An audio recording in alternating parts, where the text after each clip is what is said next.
Hello everyone and welcome to the channel. Welcome to the hopefully first midweek video.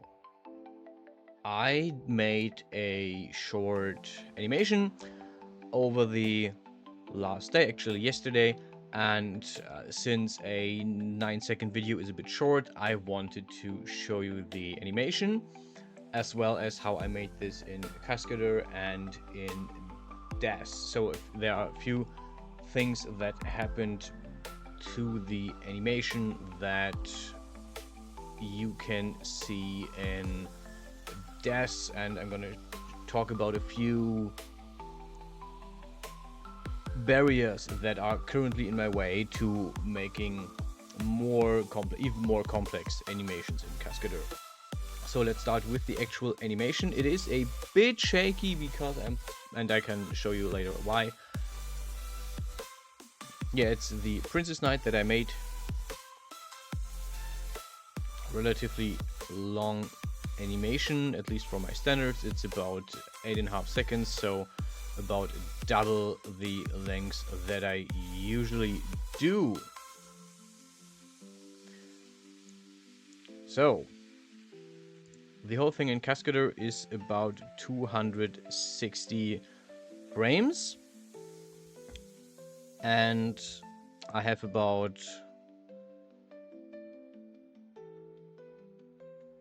15 to 16 keyframes here.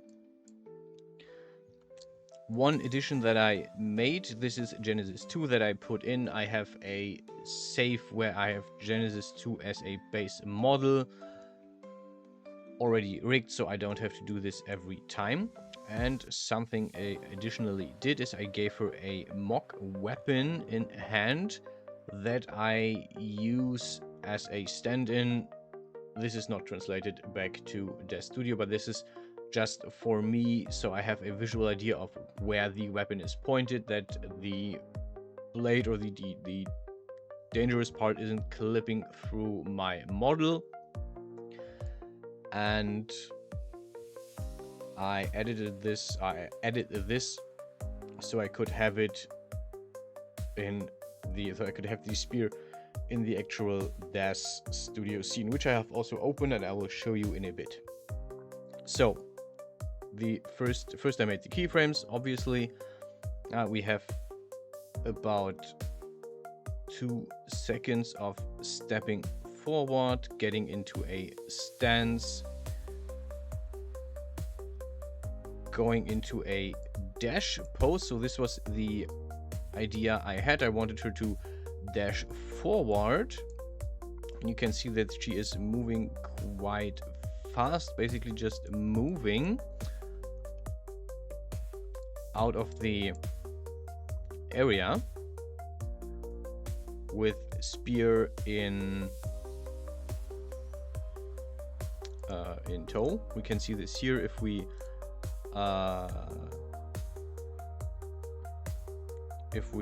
slow this down.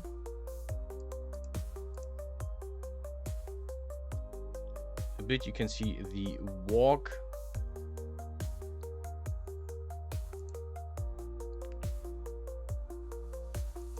And yeah, I turned the camera around so we are behind the figure, and you can see the spear is pointing towards. There is clipping here. You can actually see that the spear is going through the body, something I have to rectify. I have to watch out on the next time I'm doing the animation. So I will most likely do a different mock weapon that is two-way weapon, so I can actually have that reference, because the mock weapon I made is just a sword, more or less. Yeah, dashing forward, and we're going to go so far with the animation in slow motion. Cascadeur. Okay, next, short step, about 1/3 of a second to just put the foot down. Again, we should have that here. It's already done. And in Cascadeur, the next thing was actually to go into a stance that is similar to a jumping stance. And here we can already see the first issues. The leg is not correctly rendered to the body. If I... Yeah, you can see that there is a clear... I don't want to say cut, but some kind of clipping between the leg and the hip here. Luckily, it's not that visible. You mostly see this from behind in the actual final version. Person goes into a stance. This is the start stance for the jump, and then I moved the character. And this is something I want to talk about a bit, because this was one of the most problematic issues. I'm going to show the whole jump first. Character moves up, turns one time around. This is not really something physically possible, as is the jump, but this was made for the final version that I wanted to show off in the actual rendered scene, and we will come to that in a bit. So, going on, the stance, she goes into the stand and jumps, moving. Yeah, one of the issues that I had were these empty frames, because I had issue moving the camera around. And one thing you can actually see here is the arm that is moving very, very weirdly. You can see that this looks very odd angle. And this is one of the limitations that I found in Cascadeur. This is why I have a second scene open. So after that, she lands, sticks the landing, goes, yeah, hero pose onto the knee, stands up, ready pose, and goes into the starting pose again, more or less. Bit more open, bit more legs open. It's a more stable stand than in the very beginning, because this is after the whole animation. So one of the issues that I encountered with this was when I wanted to move the whole character up. First, you can see if I just grab the pelvis. If I grab the auto posing, I have nothing to move. If I grab the pelvis as the base bone to move, you can see that the feet are completely lagging behind. Even if I deactivate all the nodes here, let me deactivate all the nodes. Yeah, one of the issues is I cannot actually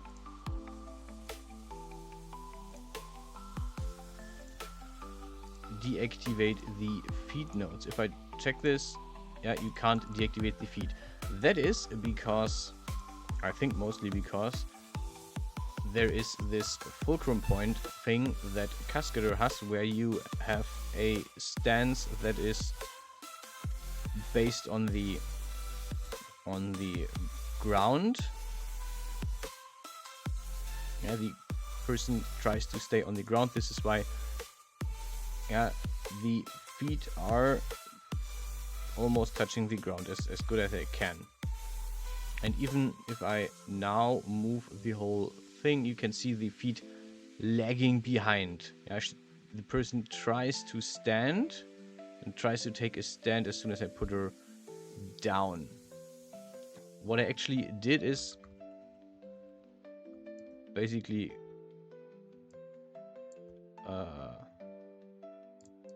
grab everything, and now I can move the whole person, but that still created problems when I was trying to move the whole person, when I tried to turn the person upside down. So you can see that this is not really working.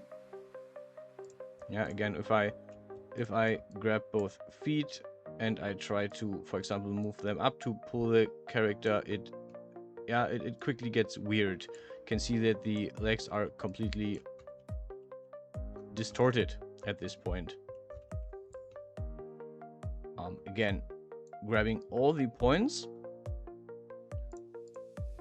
By the way, you can only grab activated points like this if, for example, I just use a few points and I deactivate them.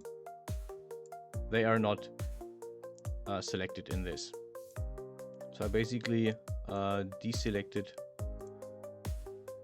all the points, and give me a second, this takes a bit longer. Okay, I tried to grab only the activated points and try to turn this down. You can see that the character tries to stay in the horizontal as much as they can. And this is the main issue that occurred while I was trying to do the salto, the backflip. That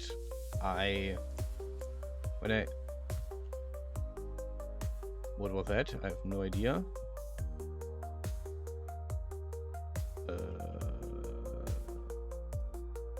There are no comments to undo. Okay, great. But yeah, that is probably the easiest way to just turn the person upside down, activate all the points, turn them upside down.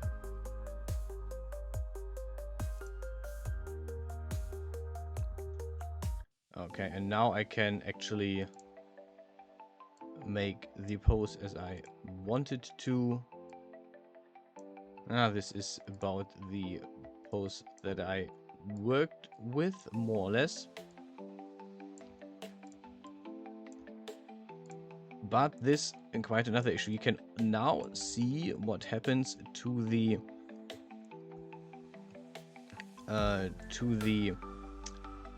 arm joint here, to the shoulder joint, and this is completely distorted. One issue, or one solution, is to demove this whole thing like this. Now the whole arm is removed, but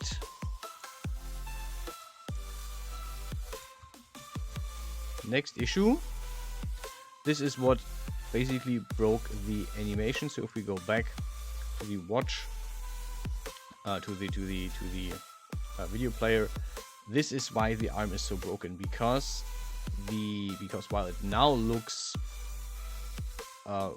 workable in Cascadeur, the relation of the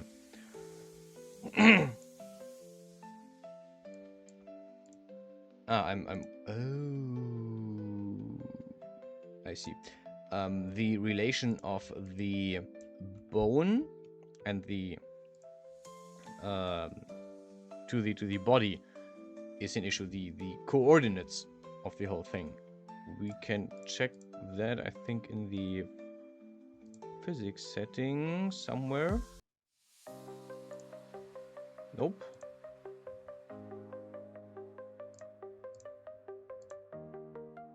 There is a way to check that. To check the actual location of this, but I'm still new to this, so I would have to look up where it is. But yeah, the issue is the coordinates that I now created, and I can show you in this what I mean. When I grab the arm, the parameters, I have a rotation, and these rotations are sliders that I can completely turn the arm a few times around, which you can see is probably not a good idea for the human body to do. And that is basically the issue that has happened here, because Cascadeur gave me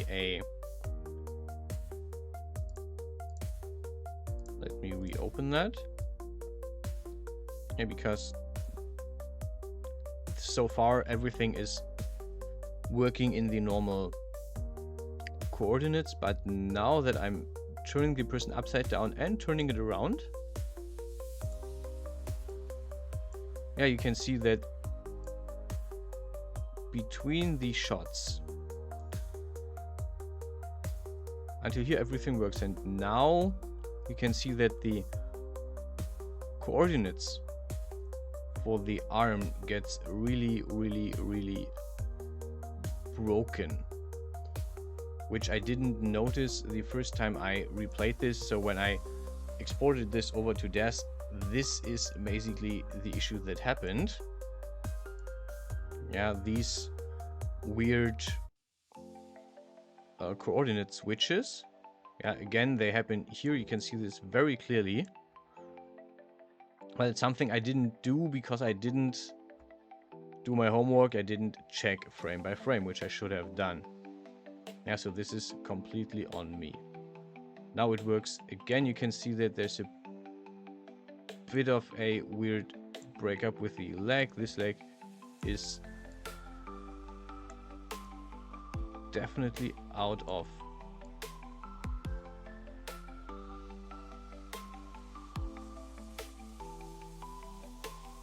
point. I can change it because I don't have a keyframe here. So if I add a keyframe, I might as well, but I don't need the keyframe here, not right now. Yeah, you can just see that, okay, this whole physique is more or less broken because because the software tries to go from this pose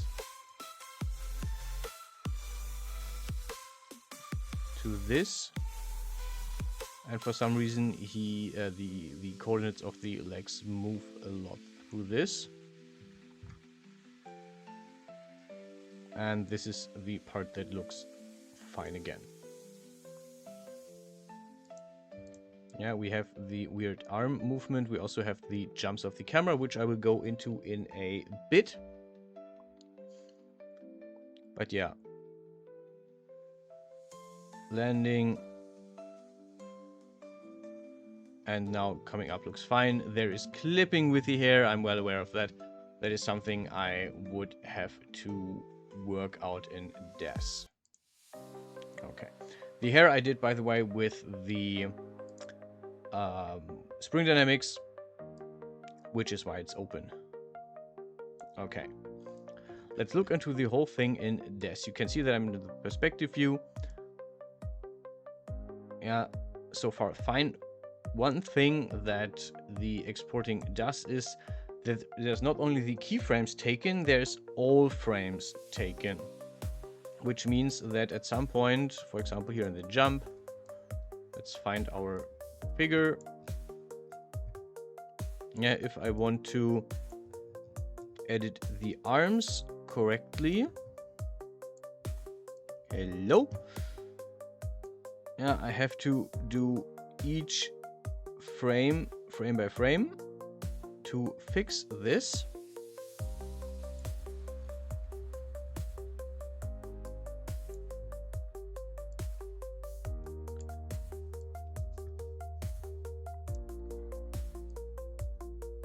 So yeah, next time I'm doing these kinds of animations, and I will do more animations because I really like working with Cascadeur, so sorry not sorry, there will be more animations. I hope I can even make longer ones. I will have to look more into detail, look frame by frame, be sure that this looks good. Now for the second part, the camera, and I know I'm already at 20 minutes long video. You can see the camera in the back. Now let's zoom out a lot. This is, by the way, just a reference thing that I use if I do my renders for the thumbnails. For example, I don't want the figure to have any shadows, so I use a secondary object to pull down that helps remove the shadow, because this is now the new ground and the person is basically levitating in the ground. If I do not have that, let me show you. And we're doing a little bit of smokes and mirrors here as well. Let's go into the eye view. Here's the figure, and if I remove this, you can see there's immediately a shadow. If I put this in, there we go. Shadow is gone. This is why I have this here. Okay, let's go back to the texture shaded mode. And okay, camera. You can see the camera is here. We can follow the camera. Camera is what you can see. Camera has way less keyframes. Let's go into the advanced view, and we should find the camera here. I just, for the life of me, cannot change that, but here we are. The camera has a lot less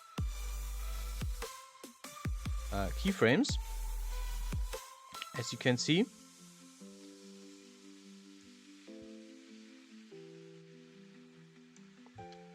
And this is why the camera is so shaky. Also, if you move, this moves your camera, so this is why I'm going to perspective view. The reason this is so shaky is I wanted an action shot, and I wanted it to be dynamic, and this is why this is dynamic. The camera moves out, panning out to show the whole person. We get into back view for the attack animation, and I already prepared so that the camera moves out when the person jumps, follows it, and snaps to the person. Yeah, within a third of a second, the camera snaps to the person. I wanted a close-up shot. So if we check the camera,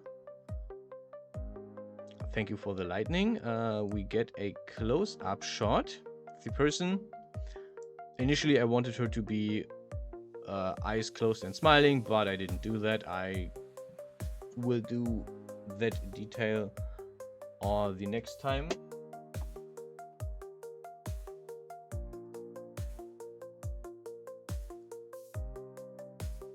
Yeah, one thing that happens is the camera jumps. You can see that between this keyframe and the next keyframe, the camera jumps. I basically set each keyframe for the camera here, and it is not perfect because the camera moves a lot around. Something I have to rectify next time.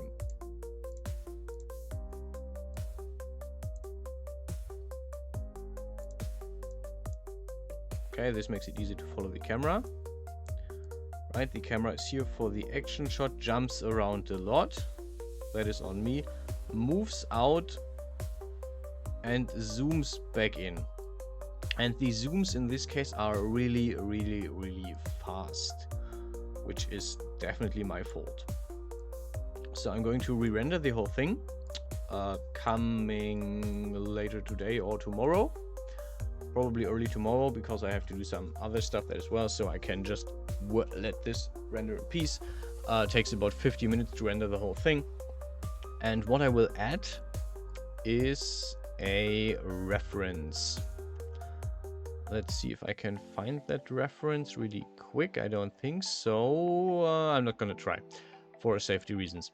But yeah, there will be a reference item. There will be, you might remember the hallway that I had one of my other animations from last year in with the guardsman and the commander.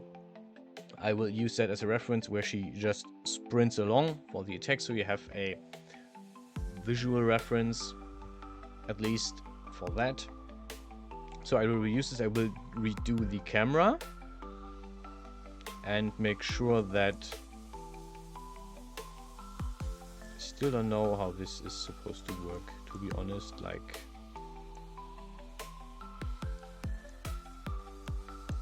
okay, can't make this smaller than this for some reason. I don't even know what it is, but yeah, you can see that the plane only has one, but yeah, yeah, this is how I made the animation.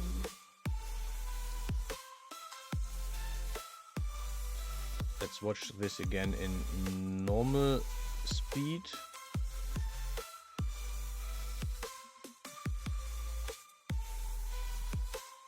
And hopefully we'll have a better animation whenever I am done with the whole project again.